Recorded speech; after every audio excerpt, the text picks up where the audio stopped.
The rain pelted against the windows of Tony's diner like tiny, angry fists demanding entrance. I wiped down the same spot on the counter for the third time, my reflection ghostly in the polished surface. 3 more hours until my shift ended. 3 more hours until I could collapse into my threadbare couch and forget about the stack of medical bills waiting on my kitchen table. "Coffee black," a gruff voice called from the corner booth. I grabbed the pot, ignoring the burn of the handle against my palm. The late-night shift was always quiet, except for a few regulars and the occasional trucker passing through our forgotten corner of Boston. That's why I noticed him immediately. He sat alone in the booth furthest from the door, the leather of his midnight black suit catching the fluorescent light. His presence seemed to swallow the oxygen in the room, making the air thinner, harder to breathe. I'd never seen him before, but everything about him screamed danger. From the calculated stillness of his posture to the way his eyes, dark as obsidian, tracked every movement in the diner. "Here you go," I said, setting down the mug with trembling fingers. The steam curled upward between us, a fragile barrier. He didn't thank me. Instead, his gaze crawled over my face, lingering on the faded bruise near my temple. A parting gift from my ex, Dylan, who'd disappeared 3 weeks ago after emptying my savings account. "You're new," he said. Not a question, a statement. His voice was unexpectedly soft, like velvet wrapped around a blade. "I've worked here for 2 years, I corrected before I could stop myself. Something flashed in his eyes, amusement, perhaps, or irritation at being contradicted. "I meant," he continued, as if I hadn't spoken, "you're new to me." The way he said it made my skin prickle, as if he owned the diner, the street, maybe the entire neighborhood. I retreated a step, coffee pot clutched to my chest like a shield.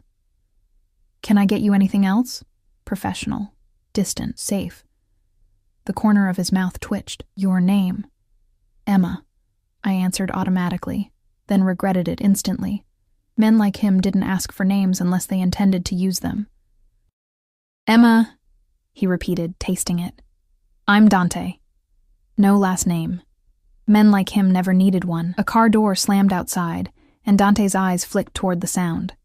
His hand disappeared beneath the table for a fraction of a second. When he looked back at me, his expression had hardened. "Your shift ends at midnight." Another statement, not a question.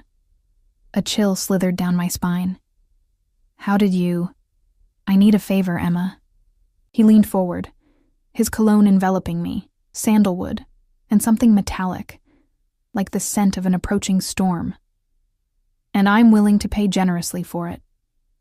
I should have walked away, should have told Tony I was feeling sick, grabbed my coat and disappeared into the night. But the image of those bills and my mother's voice on the phone yesterday, tired but trying to sound brave as she described her latest treatment, anchored me to the spot. "What kind of favor?" My voice sounded distant, as if it belonged to someone else. Dante smiled, a predator's smile that never reached his eyes. "I need you to pretend to be my girlfriend." The coffee pot nearly slipped from my grasp. Of all the things I'd expected, demands for information, questions about other customers, this wasn't it. Why? The word escaped before I could catch it. His jaw tightened, a man unused to being questioned. "Family obligations. My grandmother is dying. She wants to see me settled." Each sentence clipped, revealing nothing. "It's a temporary arrangement, 2 months at most. 2 months pretending to belong to a man who radiated danger from every pore. 2 months lying to a dying woman." The wrongness of it twisted in my stomach. "I don't think—" $50,000, he interrupted. "Half now, half when it's done." The numbers hit me like a physical blow. $50,000. Enough to pay off Mom's medical debt. Enough for her to try the experimental treatment her insurance wouldn't cover. Enough to start over somewhere else afterward. "Why me?" I whispered. "You could have anyone. I need someone authentic, someone who won't attract attention or ask too many questions." His eyes lingered on my uniform, my worn shoes. Someone with reasons to say yes. Shame and anger flared simultaneously. He'd assessed my desperation as easily as reading a menu. What would I have to do? Accompany me to family gatherings. Learn enough about me to be convincing. Stay in my home for the duration. He sipped his coffee, watching me over the rim. Nothing physical is required. Relief flickered briefly before doubt extinguished it. Men like him always expected something eventually. I have conditions, I said, surprising myself with my boldness. I need to be able to visit my mother, and I want the first payment before I agree to anything. Something that might have been respect flickered across his face. Done. But I have one condition of my own. He reached into his suit jacket, withdrew a small black box, and placed it on the table between us. You'll wear this, at all times. With trembling fingers, I opened the box. Inside lay a ring, platinum band cradling a diamond so large it seemed obscene. Next to it, a necklace with a pendant that looked like an ornate D intertwined with thorny vines. The ring marks you as mine, Dante said, his voice dropping an octave. The necklace is insurance. It contains a tracker. Remove it, and our arrangement ends immediately. The word mine sent conflicting shivers through me, part revulsion, part something I refused to name. A tracker meant no escape, no moments truly to myself. A gilded leash. That's more than one condition, I said, fighting to keep my voice steady. The ghost of a smile touched his lips. Take it or leave it, Emma, but decide now. Outside, the rain intensified, drumming against the roof like a warning. Inside, the fluorescent lights buzzed, insects trapped in glass, and across from me, Dante waited, utterly still, utterly confident of my answer, because he was right. What choice did I really have? When do we start? I asked, closing the jewelry box with a soft click that somehow sounded like a cell door locking. Tonight, he stood in one fluid motion, towering over me. Pack whatever you need. I'll wait in the car. I can't just leave my shift. It's been taken care of. He dropped several $100 bills on the table, enough to cover his coffee 100 times over. Tony understands you won't be coming back. Fear crawled up my throat. You can't just decide that for me. Dante leaned down, his breath warm against my ear. I already have. His hand brushed against mine as he placed a business card on my palm. My driver will collect you in 30 minutes. Don't make me come looking for you, Emma. The threat, soft as a caress, hung in the air between us. I watched him walk away, his movements measured and precise. Through the rain-streaked window, I glimpsed a sleek black car idling at the curb. Another man, broad-shouldered and expressionless, holding an umbrella over Dante as he slid into the back seat. I stood frozen, the business card burning in my hand, embossed black letters on heavy cream stock. Dante Ricci. No title, no company name, just a phone number. In 30 minutes, I would walk out those doors and step into his world. I would become the possession of a man who collected people as easily as others collected stamps, a man who could make people disappear with a word, who could apparently buy my workplace with less effort than most people bought coffee. 29 minutes left of my old life. The realization made it suddenly, unbearably precious. I memorized it all. The cracked vinyl of the booths, the flickering neon open sign, the comforting smell of burned coffee and grease. I touched the bruise on my temple, remembering Dylan's parting words. You're nothing special, Em. Just convenient. Dante Ricci thought I was convenient too, in his own way, but something told me that unlike Dylan, when Dante was finished with me, he wouldn't simply walk away. He would make sure nothing remained. The clock's red numbers blinked. 28 minutes. I slipped into the back room, removed my apron, and reached for my coat. The weight of Dante's jewelry box sat heavy in my pocket, a down payment on my soul. 27 minutes until I belonged to the Mafia boss who needed a fake girlfriend. 27 minutes until I stepped into a lie that might save my mother's life, or end my own. The ride to Dante's home passed in a blur of rain-slicked streets and oppressive silence. His driver, Marco, hadn't spoken a single word beyond a curt miss when he'd opened the car door for me. Now, as we pulled through wrought iron gates that looked designed to repel armies rather than welcome visitors, my stomach twisted into knots. The house, no, mansion, loomed against the night sky like something from a Gothic nightmare. 3 stories of pale stone and arched windows, illuminated by carefully positioned lights that cast dramatic shadows across its facade. Old money whispered from every perfectly placed shrub, every gleaming window. "He's waiting for you inside," Marco said, his first full sentence revealing a slight Italian accent. "Don't keep him waiting." The marble steps felt slippery beneath my worn sneakers. I clutched my pathetic duffel bag, stuffed with the meager belongings I'd managed to grab from my apartment, like it might somehow shield me from whatever waited inside. The massive front door opened before I could knock. A woman in her 60s, iron gray hair pulled into a severe bun, assessed me with a single sweeping glance that somehow conveyed both curiosity and disappointment. "Miss Emma," she said, her accent thicker than Marco's. "I am Mrs. Rossi. I manage Mr. Ricci's household." She stepped aside. "Please follow me." The foyer alone was bigger than my entire apartment, with gleaming marble floors and a crystal chandelier that probably cost more than I'd earn in a lifetime. My sneakers squeaked embarrassingly with each step, leaving faint damp marks that Mrs. Rossi pointedly ignored.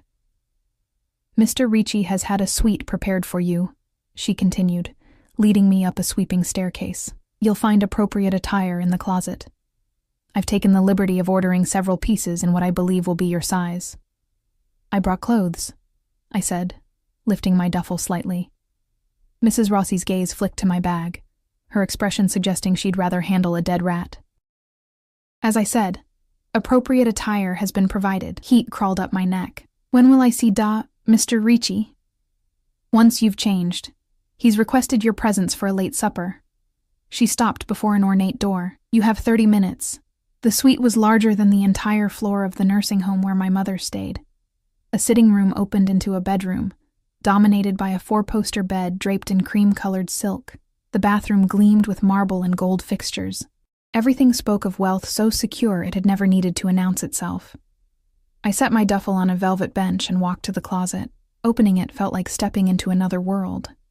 Dresses, blouses, pants, all in muted, expensive-looking fabrics.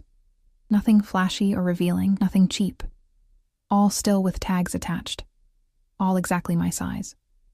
A chill crawled up my spine. How long had Dante been watching me before he approached? How much did he already know? The black box he'd given me sat on my palm, suddenly heavier. I opened it, staring at the ring and necklace inside. The diamond caught the light, breaking it into tiny rainbows that danced across my skin, beautiful and cold, like its owner. With shaking fingers, I fastened the necklace around my throat. The pendant rested in the hollow between my collarbones, heavier than it looked. The tracker inside would tell Dante exactly where I was, always. I slipped the ring onto my left hand, where it sat foreign and uncomfortable. I selected the simplest dress I could find, a knee-length navy sheath, and a pair of low heels. The mirror reflected a stranger back at me. A pale woman with shadowed eyes, wearing clothes that belonged to someone else's life, jewelry that marked her as property. Mrs. Rossi appeared precisely at the 30-minute mark. Her eyes catalogued my appearance, lingering briefly on the necklace and ring. A slight nod was her only acknowledgement. "This way." She led me down a different corridor, this one lined with paintings that looked authentic and ancient. We descended another staircase and entered what appeared to be a private dining room. A table that could have seated 12 held only 2 place settings, one at the head and one to the right.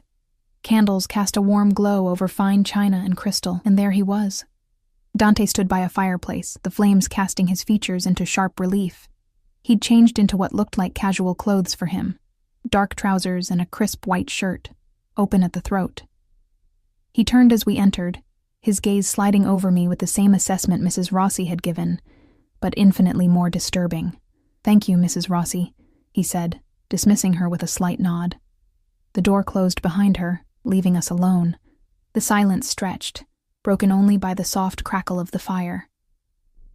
"You look appropriate," he finally said, gesturing for me to sit. I slid into the indicated chair, painfully aware of his presence as he took his seat at the head of the table. "Your housekeeper didn't approve of my own clothes." "Mrs. Rossi doesn't approve of most things," he replied, the ghost of a smile touching his lips. "But she's loyal and discreet, which matters more." A young man in a black uniform appeared silently, pouring wine into our glasses before disappearing again. Dante lifted his glass, watching me over the rim. 2 new arrangements. I left my glass untouched. I'd prefer to discuss the terms of this arrangement before we toast to it. Something flickered in his eyes, annoyance perhaps, or surprise. "You're not what I expected, Emma. What did you expect?" "Someone more pliable." The word hung between us, heavy with implication. I forced myself to hold his gaze. $50,000 buys my presence and my silence, Mr. Ricci. Not my dignity. He set down his glass, studying me with renewed interest. "Dante, if you're to convince my family you're my girlfriend, you can't address me so formally." "Dante," I repeated, the name foreign on my tongue. He nodded once, apparently satisfied. "Our story is simple. We met 3 months ago. You were working at the diner. I was immediately taken with you." His tone remained businesslike, as if discussing a corporate merger rather than a fabricated romance. "You were hesitant at first, but eventually agreed to date me. 2 weeks ago, I asked you to move in. Food arrived, something Italian and aromatic that I was too nervous to appreciate. I pushed it around my plate, stomach too knotted to eat. "Your family won't believe that," I said. "Look at you, and then look at me." His eyes did exactly that, a slow assessment that made heat rise to my cheeks. "You underestimate yourself. I'm being realistic. You could have any woman you wanted. Why would you choose a waitress with nothing to offer? Perhaps I'm tired of women who want something from me." He took a sip of wine. "Or perhaps I simply wanted you." The way he said it, so matter-of-fact, so possessive, sent a shiver through me that wasn't entirely fear. I pushed the feeling aside. "When do I meet your family?" "Tomorrow. Sunday dinner at my grandmother's estate." He set down his fork. "My mother, my sister and her husband, several cousins, and Nonna, of course." The dying grandmother. His expression hardened. "Yes, she has cancer. 3 months, maybe less." Guilt twisted in my chest. "I'm sorry. My mother has cancer too. That's why I trailed off, not wanting to remind him of my desperation. Something softened almost imperceptibly in his expression. "Yes, I know. Stage 4 metastasized to her bones. The experimental treatment at Brigham and Women's could help, but your insurance denied it." Ice flooded my veins. "How could you possibly know that?" "I know everything about you, Emma Walker. Your mother, Janet. Your ex-boyfriend, Dylan, who stole your savings and disappeared. Your student loans from the nursing degree you never finished because your mother got sick." He paused. "Your father, who left when you were 12 and never looked back." Each fact hit like a physical blow. He'd dissected my life, laid out my vulnerabilities like specimens to be studied. Why go to all that trouble for a fake girlfriend? I don't enter into arrangements without due diligence. He reached across the table, his fingers brushing against the diamond on my hand. "And I protect what's mine, even temporarily." I pulled my hand away. "I'm not yours. I'm an employee on a very short-term contract." His smile didn't reach his eyes. "For the next 2 months, Emma, the distinction is meaningless. To the world, to my family, you belong to me in every way that matters." "And the tracker?" I touched the pendant at my throat. "Is that how you typically treat your employees?" "Only the ones I can't afford to lose." He stood, circling the table until he stood beside me. "The first payment has already been transferred to your account. $25,000. I've also arranged for your mother to begin the experimental treatment next week." Relief warred with resentment. "I could have arranged that myself with the money. This way, there's no delay." He offered his hand. "Come. There's something else you need to see." Against my better judgment, I placed my hand in his. His fingers closed around mine, warm and startlingly gentle. He led me through the house, up the main staircase, and down another corridor, stopping before a door at the end of the hall. "My rooms," he said, opening the door. Alarm shot through me. "I thought you said nothing physical." And I meant it. Something like offense flickered across his features. "But if you're my girlfriend, you would naturally spend time in my rooms." He guided me inside, his hand resting lightly at the small of my back. His suite made mine look modest by comparison. Dark woods, rich leathers, and deep greens dominated the space. A massive desk occupied one corner, its surface meticulously organized. One wall was entirely bookshelves, filled with leather-bound volumes in several languages. The staff know not to enter without permission, he continued, walking to another door, which makes this the most private place in the house. He opened the door to reveal a closet larger than my bedroom at home. But what caught my attention wasn't the rows of immaculate suits or the collection of watches in a glass-fronted cabinet. It was the far wall, covered in photographs, documents, and notes connected by red string, like something from a detective movie. At the center was a photo of a man in his 50s, expression hard, eyes cold. "Viktor Sokolov," Dante said, voice flat. "The man who murdered my father." I stepped closer, drawn despite myself.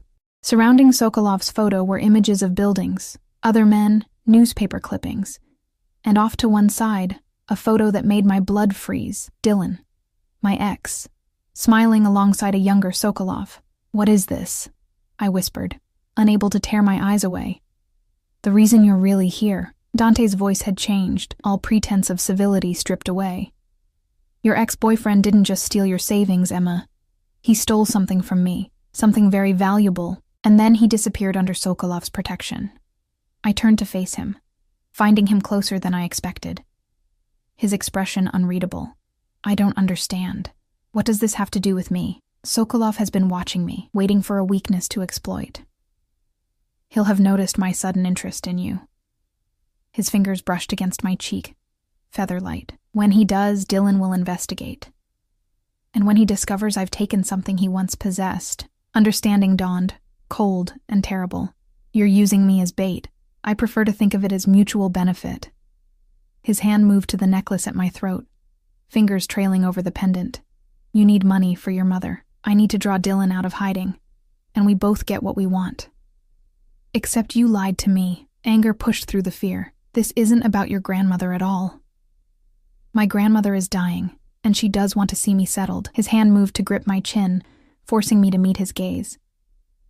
"But yes, I selected you specifically because of your connection to Dylan. Does that change our arrangement? It should have.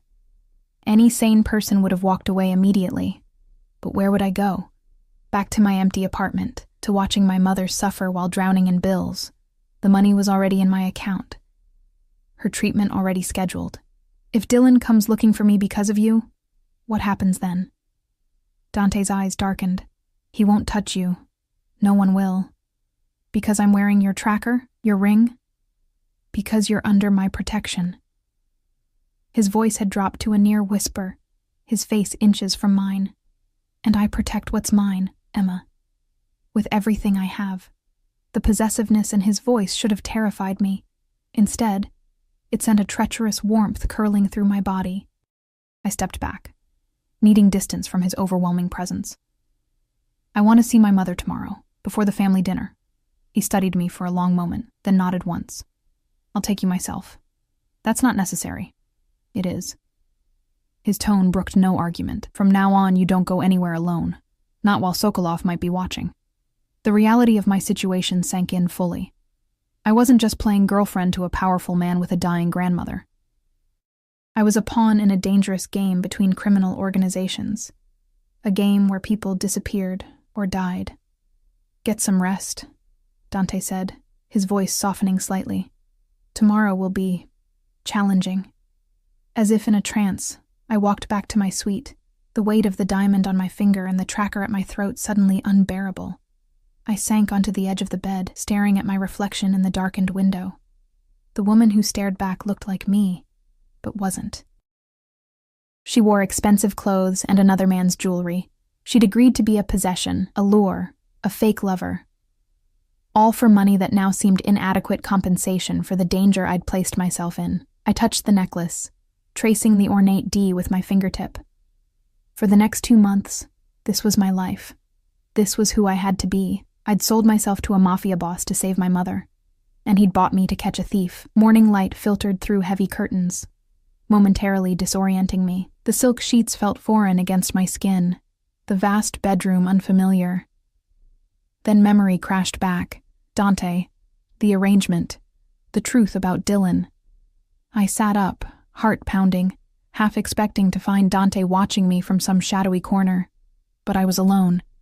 The ornate clock on the mantel read 7:30, 6 hours until I would see my mother. 8, until I would meet Dante's family and step fully into my role as his fake girlfriend. I showered in the marble bathroom, using expensive products that smelled of jasmine and vanilla. Wrapped in a plush robe, I returned to the bedroom to find Mrs. Rossi setting a breakfast tray on the small table by the window. "Mr. Ricci requested I bring this up," she said, her expression neutral.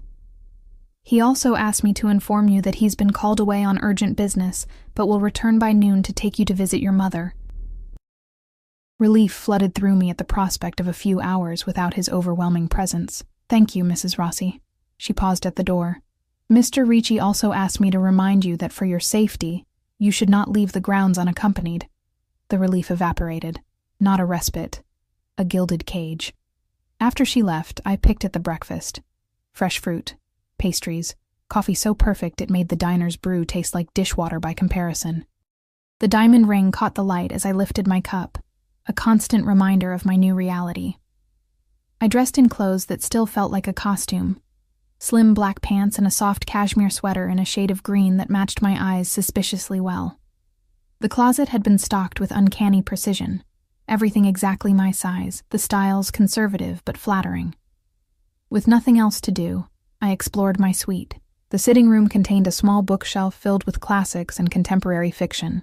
A desk drawer revealed stationery embossed with a simple E, as if Dante had anticipated my every need before I even arrived. The realization that I was truly trapped didn't hit until I tried the door to the hallway and found it locked. "For your safety," Mrs. Rossi had said. But safety from what? Or whom?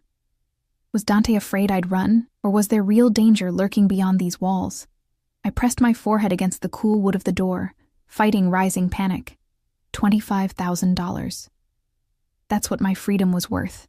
That, and the chance to save my mother's life. I had to remember that. A soft click made me step back. The door swung open to reveal Marco, Dante's driver, his expression as impassive as ever. "Miss Emma, Mr. Ricci asked me to escort you to the grounds if you wished for some fresh air." Even my jailer had a jailer. But the prospect of remaining confined in the suite for hours was unbearable. "Yes, please," I said, forcing a smile. Marco led me downstairs and through a set of French doors that opened onto a stone terrace. Beyond stretched gardens so perfect they seemed unreal, geometric hedges, bursts of late-season flowers, a fountain bubbling at the center. "I'll wait here," Marco said, taking up position by the doors. I wandered the paths, breathing in the crisp autumn air, trying to calm my racing thoughts. The estate was surrounded by an imposing stone wall, topped with what looked suspiciously like security sensors. No escape there. Not that I had anywhere to go or anyone to run to. Dylan's face flashed in my mind, now tinged with newfound knowledge. How much had been a lie? Had he targeted me specifically because of Dante? The thought made me physically ill. I'd met Dylan at a coffee shop near the hospital where my mother was receiving treatment. He'd seemed so normal, so safe. A business analyst with a steady job and a charming smile. For 6 months he'd been attentive, kind, a shoulder to lean on during the worst of Mom's treatments. Then one day, I'd returned home to find my apartment ransacked, my savings emptied, and Dylan gone. What had he stolen from Dante? Something valuable enough to place me at the center of a Mafia war. Thinking of running? The voice, deep, amused, and distinctly Italian, came from behind me. I whirled around. A man leaned against a nearby tree, tall and dark-haired, with Dante's jawline but a warmer expression. He wore a tailored suit like a second skin, and sported a smile that promised trouble. "Who are you?" I asked, backing away, eyes searching for Marco. "Antonio Ricci," he said, pushing off the tree with casual grace. "Dante's cousin. And you must be the mysterious girlfriend he's been hiding from us all." He extended a hand. "A pleasure to finally meet you, Emma." I hesitated before shaking his hand. "How do you know my name?" "The household staff talks, not much else to do in this mausoleum." His gaze dropped to my left hand. "Nice rock. My cousin never does anything halfway, does he?" My fingers curled protectively over the ring. "What are you doing here?" "Family dinners tonight." He shrugged. "I came early to annoy Dante. It's a hobby of mine. He's not here. So I've been told. Antonio stepped closer, studying me with undisguised curiosity. Which begs the question, what kind of man leaves his new girlfriend alone the day she's meant to meet his family? He had business to attend to. The lie felt awkward on my tongue.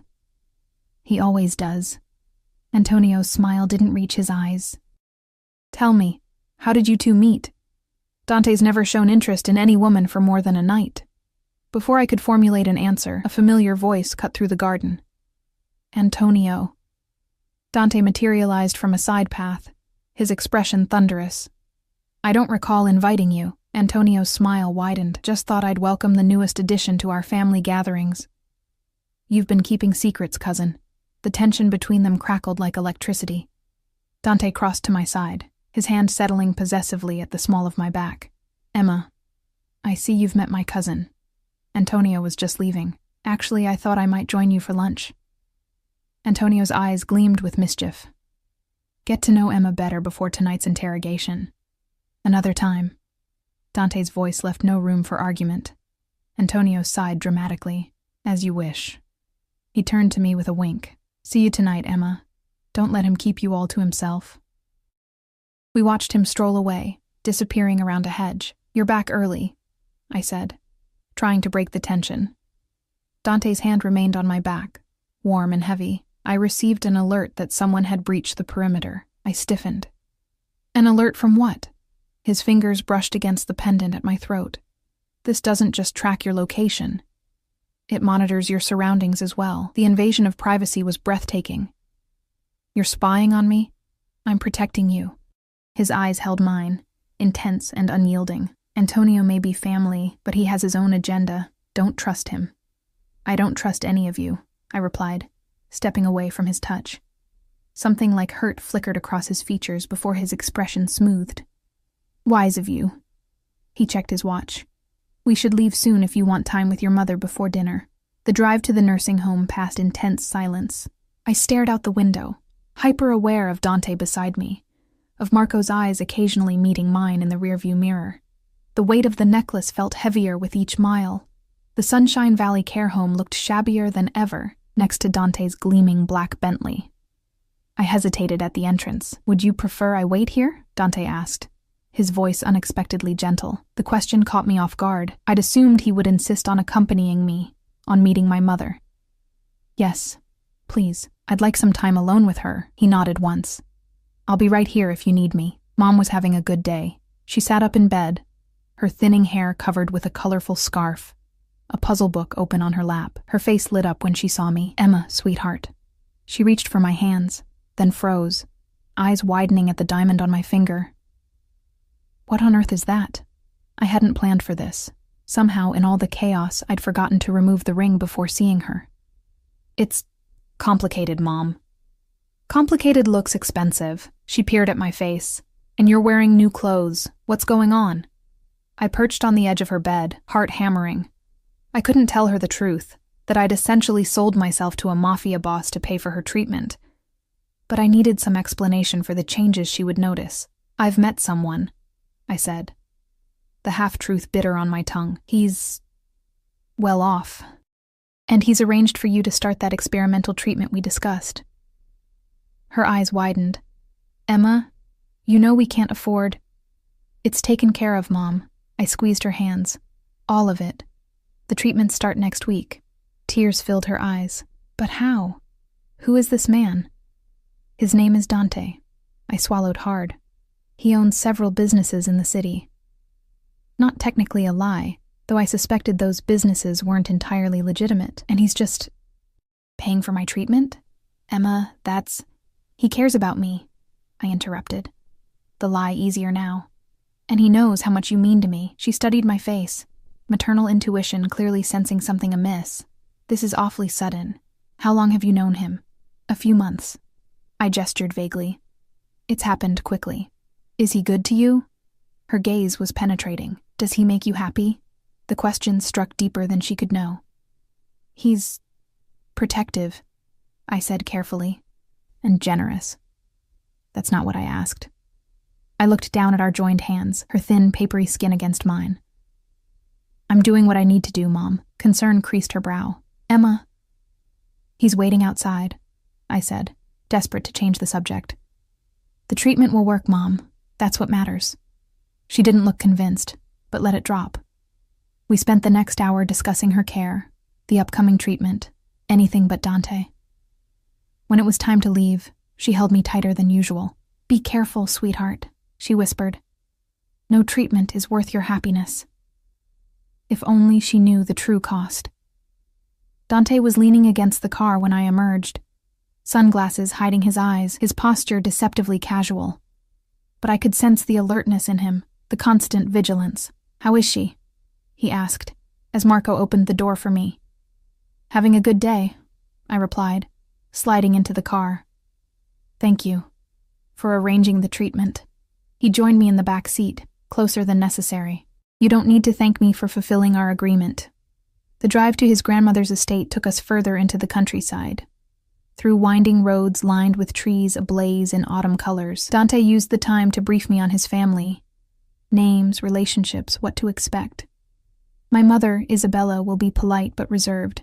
My sister, Sophia, will ask too many questions. Her husband, Michael, will hardly speak at all. He spoke clinically, as if describing business associates rather than family. Several cousins will be there, including Antonio, who you've already met. And your grandmother? His expression softened almost imperceptibly. Nonna Lucia is formidable. Even now. What should I call her? Nonna, if she permits it, otherwise Mrs. Ricci. I twisted the diamond on my finger nervously.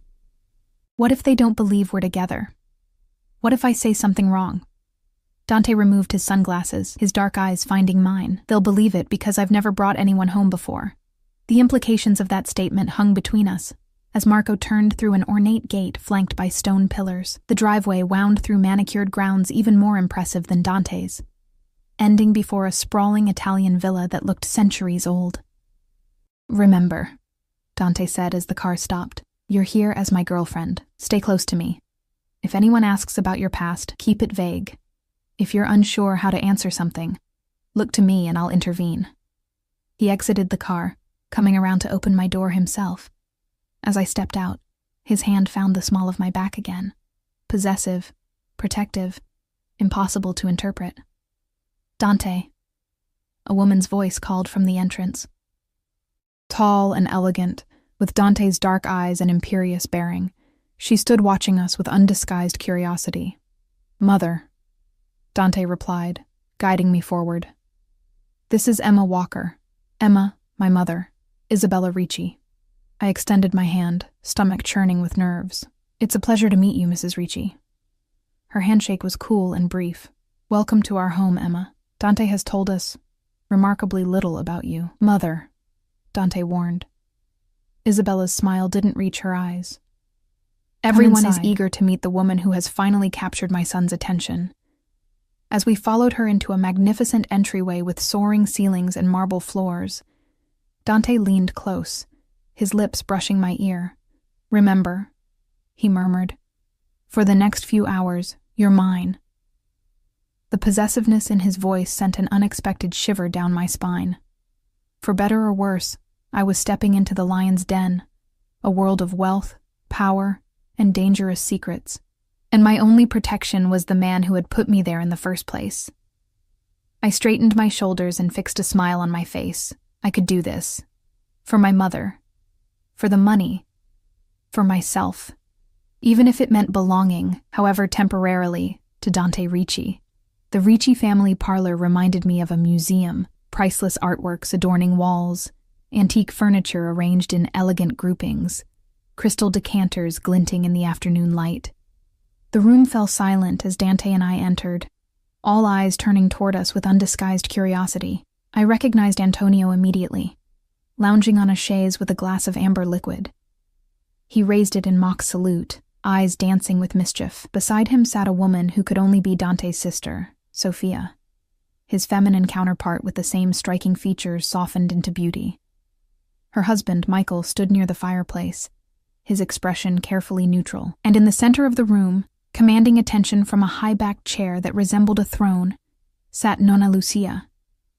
Despite her frail appearance, thin shoulders draped in an expensive cashmere shawl, silver hair arranged in an elegant chignon, her eyes burned with intelligence and authority. Those eyes, so like Dante's, assessed me with laser precision. "So," she said, her voice surprisingly strong, "this is the girl who has bewitched my grandson." Dante's hand tightened on my waist. "Nonna, this is Emma Walker. Emma, my grandmother, Lucia Ricci." I stepped forward, willing my voice not to shake. "It's an honor to meet you, Mrs. Ricci."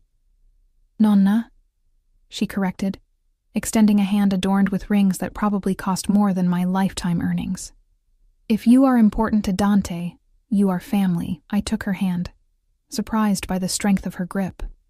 Up close, I could see the evidence of her illness, the slight hollowing of her cheeks, the papery quality of her skin. Yet power radiated from her like heat from a flame. "Come, sit by me," she commanded, patting the space beside her. "I want to know everything about the woman who accomplished what dozens before her could not." Dante released me reluctantly. "Don't interrogate her, Nonna." "Hush, boy." Lucia waved him off. "Go pour your Emma some wine. She looks like she needs it." As Dante moved toward the decanters, I perched on the edge of the settee beside his grandmother, acutely aware of everyone watching us. "Now," Lucia said, her voice lowered for my ears alone, "tell me how you met my stubborn grandson." I recited the story Dante and I had rehearsed. At the diner where I work, he came in late one night and noticed me. "Noticed you." Lucia's eyebrow arched. "My Dante doesn't merely notice women. He either ignores them or acquires them." "Which was it with you, I wonder?" The bluntness of the question caught me off guard. Before I could formulate a response, Sophia spoke from across the room. "What Nonna means to say," she interjected with a smile that didn't quite mask her skepticism, "is that my brother isn't known for serious relationships. Or any relationships," Antonio added, earning a glare from Dante as he returned with my wine. I accepted the glass gratefully, taking a sip to steady myself. I was surprised by his interest, too. "Yet here you are," Isabella observed from her position by the fireplace, "wearing his ring after just 3 months. I touched the diamond self-consciously. "Sometimes you just know. And what exactly do you know about my son?" Isabella's question carried a challenge. Dante moved to stand behind me, his presence both reassuring and intimidating. "Mother—" "It's all right," I interrupted, finding courage in the role I needed to play. "I know he's private and intense. I know he works too much and trusts too little." I looked up at him, our eyes meeting. "I know he can be overwhelming and demanding and impossible." The room had gone completely silent, everyone watching this unexpected display. I turned back to Isabella. "But I also know he's fiercely protective of what matters to him. And for some reason I may never fully understand, I matter." The words felt shockingly genuine leaving my lips. Dante's hand found my shoulder, squeezing gently. Nonna Lucia's weathered face broke into a delighted smile. "She'll do," she announced to the room at large. "She sees you clearly, Dante. That's rare." The tension in the room eased slightly. Antonio raised his glass again, to Dante's good fortune then, and Emma's questionable judgment. Dinner was announced shortly after, saving me from further interrogation. The dining room proved as impressive as the rest of the house. A long table set with fine china and silver, fresh flowers arranged in a stunning centerpiece. Dante guided me to a seat at his right, with Nonna Lucia at the head of the table. The meal unfolded in a series of exquisite courses served by silent staff. I followed Dante's lead on which fork to use, which wine to sip, hyper-aware of Isabella's watchful gaze from across the table. "So, Emma?" Sophia asked between courses. "Dante mentioned you were in nursing school before you began working at the diner?" I nodded, carefully setting down my wine glass. "I had to pause my studies when my mother became ill. Cancer, isn't it?" Isabella's question sounded casual, but something in her tone suggested she already knew the answer. "Yes. Stage 4. How fortunate that she now has access to experimental treatment," Isabella continued. "Such programs are difficult to get into." My eyes met Dante's briefly. How much did his family know about our arrangement? Yes, I agreed cautiously. We've been very fortunate. Dante has always been generous. Nonna Lucia interjected, her shrewd eyes missing nothing, especially with those he cares about. The conversation shifted to family matters. Business interests I suspected were not entirely legitimate.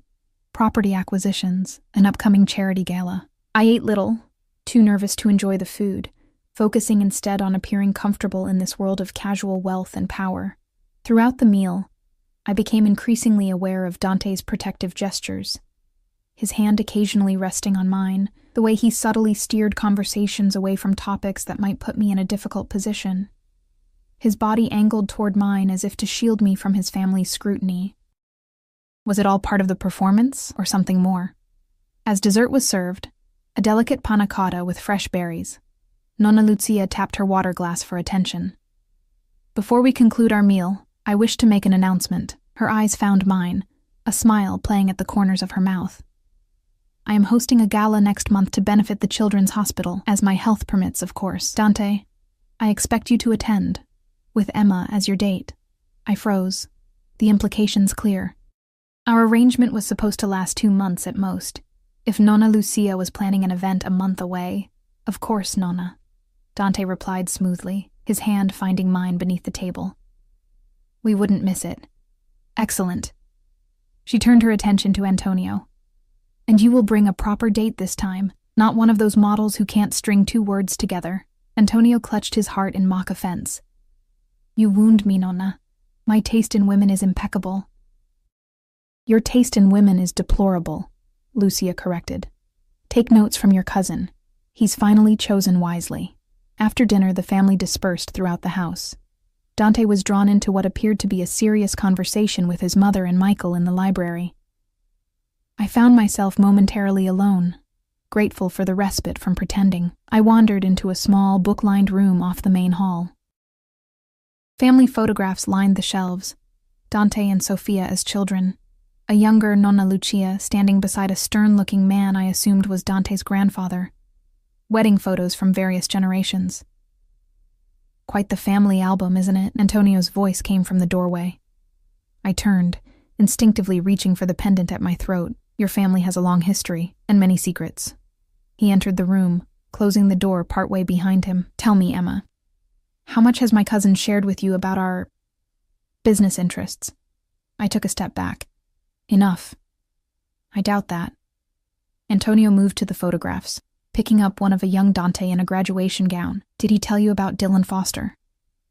My breath caught. What about him? Antonio's eyes gleamed. So he did tell you something interesting. I don't know what you're talking about. No? He set the photograph down and moved closer. It's just curious timing. Dylan Foster disappears with something valuable belonging to our organization. 3 months later, Dante presents a girlfriend to the family, one who happens to be Foster's ex. Ice slid down my spine. That's coincidence. The Ricci family doesn't believe in coincidences. Antonio's smile had vanished, his expression now matching Dante's intensity. What game is my cousin playing with you, Emma? Before I could respond, the door opened fully. Dante stood there, his face a carefully controlled mask of fury. Antonio. His voice was deadly quiet, a word. Antonio straightened, all trace of menace vanishing behind a careless smile. Just getting to know Emma better. Family bonding, you understand. Outside. Now. Dante's tone left no room for argument. After Antonio slipped past him, Dante entered the room, closing the door behind him. What did he say to you? He knows, I whispered, fear clawing at my throat. About Dylan. About me. He knows this isn't real. Dante crossed to me in 2 strides, his hands gripping my upper arms. Tell me exactly what he said. I repeated Antonio's words, watching Dante's expression darken with each one. When I finished, he released me, pacing the small space like a caged animal. I should have anticipated this, he muttered. Antonio has always been too clever for his own good. Is he dangerous? I asked, the reality of my situation crashing down anew.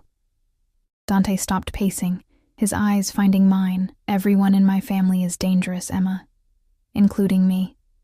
The admission hung between us, stark and honest. Do you want to end this? he asked, his voice suddenly uncertain.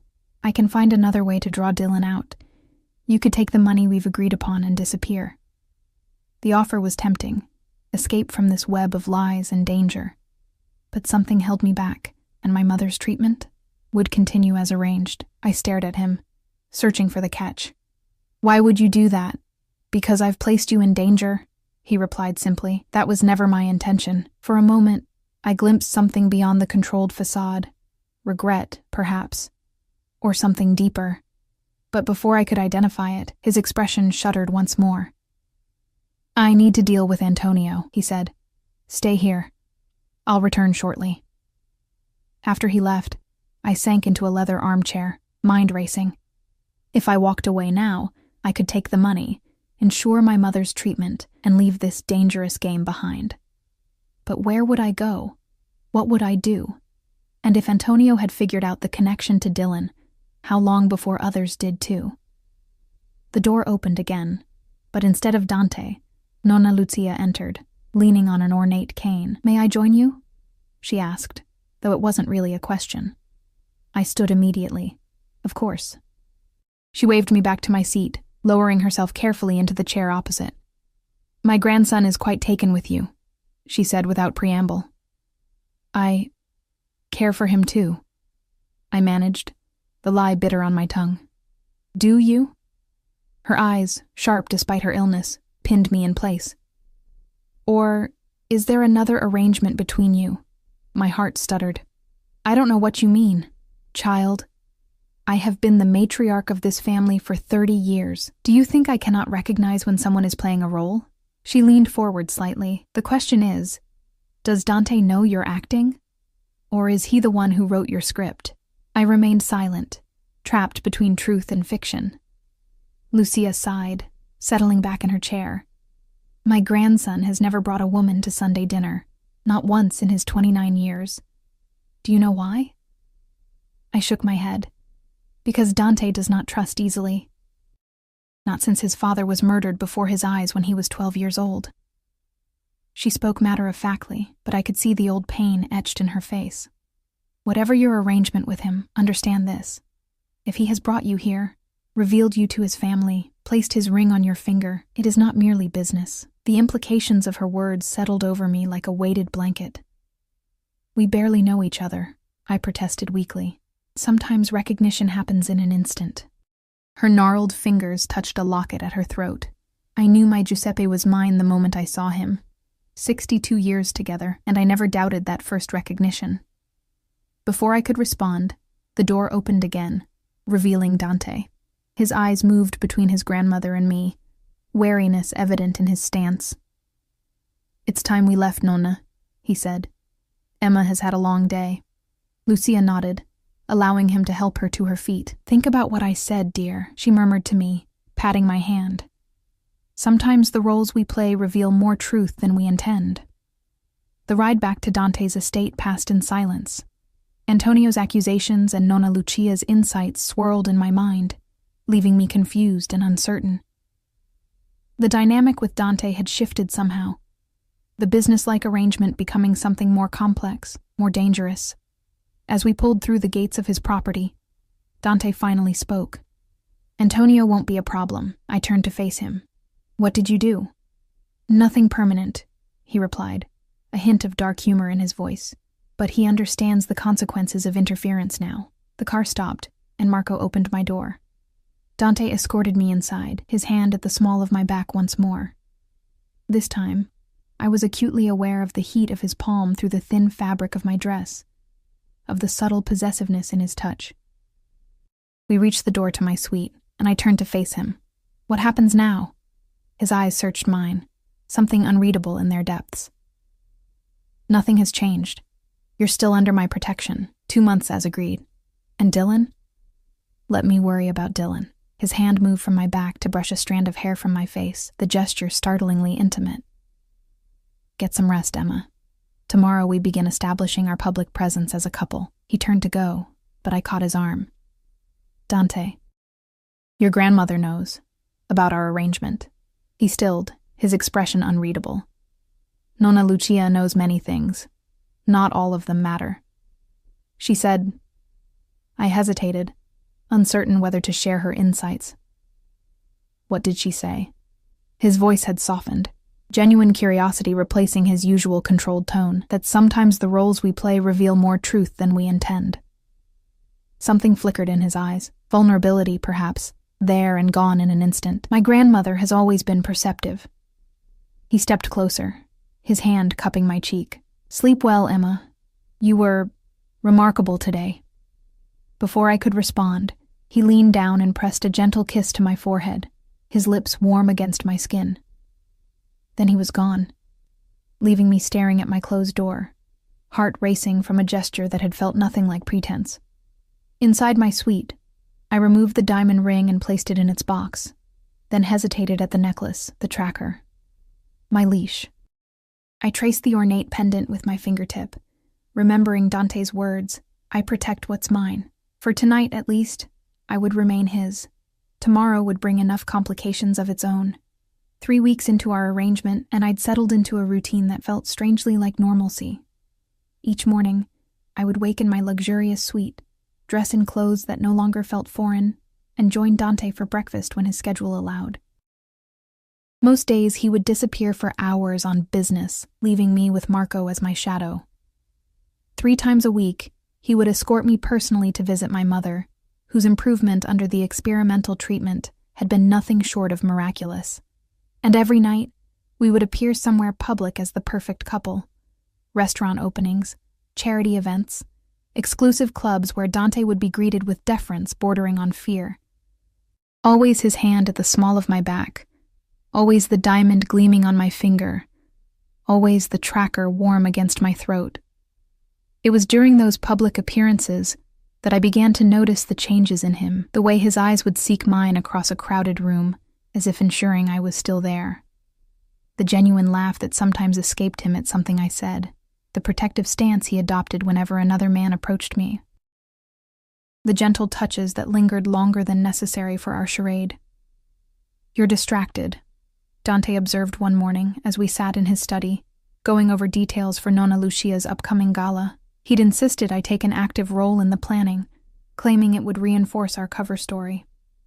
I looked up from the seating chart I'd been pretending to study, just thinking about my mother. Her doctor says the treatment is working better than expected.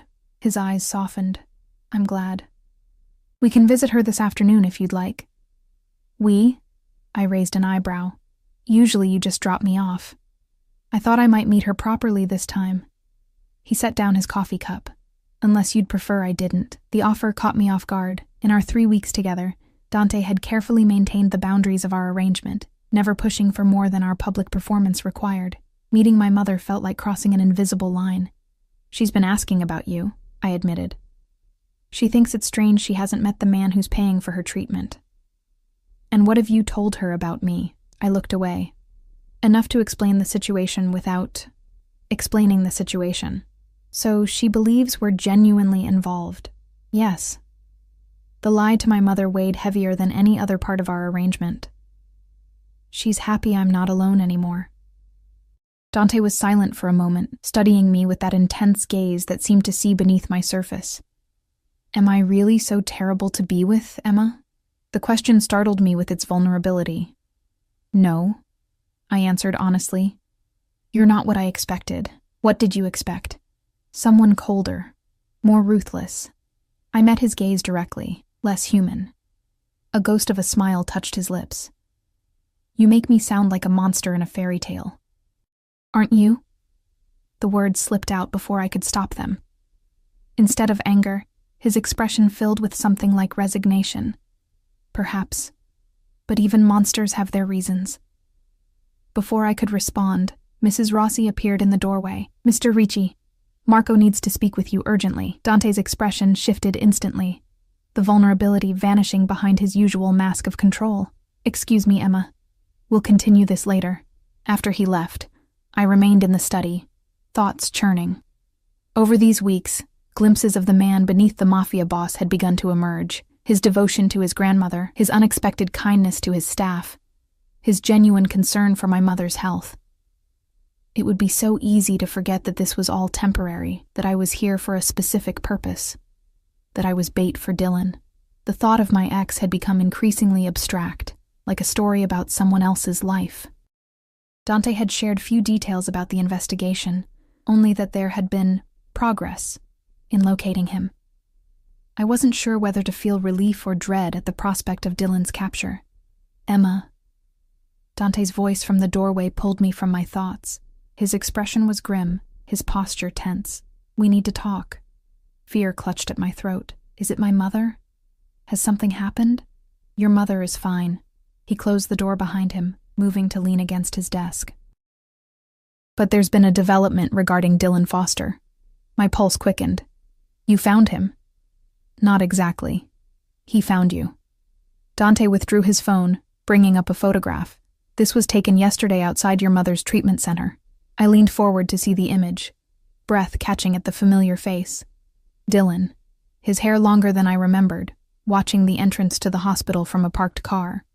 Even through the grainy surveillance photo, I could see the calculation in his expression. He's been tracking your visits, Dante continued, his voice controlled, but with an undercurrent of fury. My security team identified him an hour ago. What does he want? The question came out as a whisper. You. Dante's jaw clenched. Or rather, what he believes you represent now. Access to me. The reality of my situation crashed down anew. I wasn't just playing a role. I was genuinely in danger. What happens now? Dante set the phone down, moving to kneel before my chair, his hands covering mine. Now we accelerate the plan, draw him out, on our terms. How? The gala. It's the perfect opportunity. High profile, heavily publicized. If Dylan believes you've truly become part of my life, he'll make his move there. Terror gripped me at the thought of confronting Dylan, of being used as bait in such a public setting. I can't! You won't be alone, Dante interrupted, his grip on my hands tightening. You'll be surrounded by security. I'll be with you every moment. Nothing will happen to you, Emma. I swear it. The intensity in his eyes made my breath catch. You can't promise that. I can. And I do. His voice dropped, becoming almost fierce. No one will touch you. No one will harm you. Not while you're mine. The possessiveness in his tone sent a shiver through me. Not of fear, but of something far more dangerous. In that moment, I realized how easy it would be to believe him, to trust in his protection, to forget that mine was merely part of our arrangement. What about afterward? I asked, needing to break the spell of his proximity. When you have Dylan and this is over? Something flickered in his expression. Regret, perhaps, or something deeper. Let's focus on getting through the gala first. He stood abruptly, creating distance between us. We'll still visit your mother today, but with increased security. And from now on, you don't go anywhere without me, not even within the house. The implications were clear. My already limited freedom would be further restricted. For my safety, yes, but a cage nonetheless. For how long? Until Dylan is dealt with. The cold precision in his voice reminded me sharply of who Dante really was, what he was capable of. And if I want to leave? To take my mother and disappear? His expression hardened. That would be unwise, Emma. Dylan has found you once. He would find you again. And next time, I might not be there to protect you. The threat, or warning, hung between us, heavy and undeniable. Get ready, he said, his tone softening slightly. We leave for the hospital in an hour. After he left, I sank back into the chair, mind racing. I'd been naive to think I could simply walk away when our arrangement ended. I was entangled now in Dante's world, in his vendetta against Dylan, in a dangerous game with no clear path to safety, and worst of all, some treacherous part of me didn't want to leave. The hospital hallway felt too bright, too exposed after the revelation about Dylan. Dante walked beside me, closer than usual, his hand resting possessively at my waist. Marco and another security guard flanked us, their vigilance palpable. You don't need to be nervous, Dante murmured as we approached my mother's room. I'm very good with mothers. Despite everything, a surprised laugh escaped me. Somehow, I doubt you've met many. His lips quirked in that almost smile I'd come to recognize. First time for everything. My mother was sitting up in bed, looking better than I'd seen her in months. Color in her cheeks, hair growing back in soft wisps. eyes bright and alert. Her gaze moved immediately to Dante as we entered, curiosity and wariness battling in her expression. "Mom," I said, moving to kiss her cheek. "This is Dante. Dante, my mother, Janet Walker." Dante approached the bed, his usual commanding presence softened into something almost gentle. "Mrs. Walker, it's a pleasure to finally meet you." "Likewise," my mother replied, her eyes assessing him with maternal precision. "I've heard quite a bit about you. All good things, I hope." The charm in his voice sounded genuine. "Mostly vague things," she corrected, glancing at me with knowing eyes. My daughter has been unusually reticent about the man who swept her off her feet. I tensed, but Dante merely smiled, taking the chair beside her bed. "Emma values her privacy. It's one of the many things I admire about her." The conversation flowed more easily than I'd expected. Dante asked thoughtful questions about my mother's treatment, listened attentively to her responses, and managed to charm her without seeming insincere. Not once did he mention the cost or imply any obligation. Watching him interact with my mother, the gentleness in his manner, the genuine interest in his questions, I felt something shift inside me. This wasn't the calculated performance of a man maintaining a business arrangement. This was something else. "You've given me a great gift," my mother said as our visit drew to a close, reaching for Dante's hand.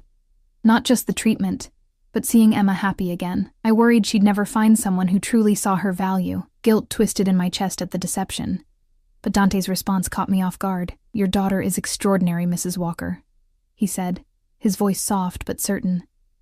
"I'm the fortunate one."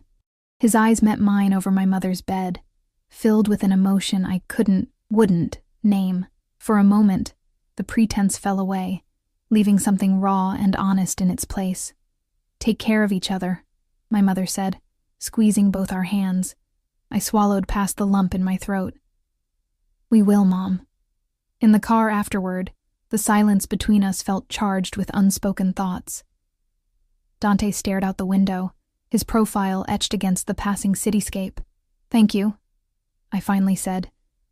"For being kind to her, for not making it about the money." He turned to face me, expression unreadable. "Is that what you expected? That I would remind your mother of her obligation to me?" I didn't know what to expect, I admitted. "This arrangement has always been transactional." "Is that still how you see it?" His voice was quiet, almost vulnerable. Before I could answer, Marco's voice came from the front seat. "Sir, we have a situation at the house." Mrs. Rossi called. "Someone attempted to breach the perimeter." Dante's expression transformed instantly, all vulnerability vanishing behind cold fury. "Take us home. Now." The rest of the drive passed in tense silence, Dante on the phone speaking in rapid Italian, his tone leaving no doubt as to the consequences awaiting whoever had dared approach his property. When we arrived, the house was swarming with security personnel. Mrs. Rossi met us at the door, her usual composure slightly shaken. "What happened?" Dante demanded. "A delivery van approached the gate," she explained. "When security questioned the driver, he claimed to have a package for Miss Emma. When asked for identification, he fled."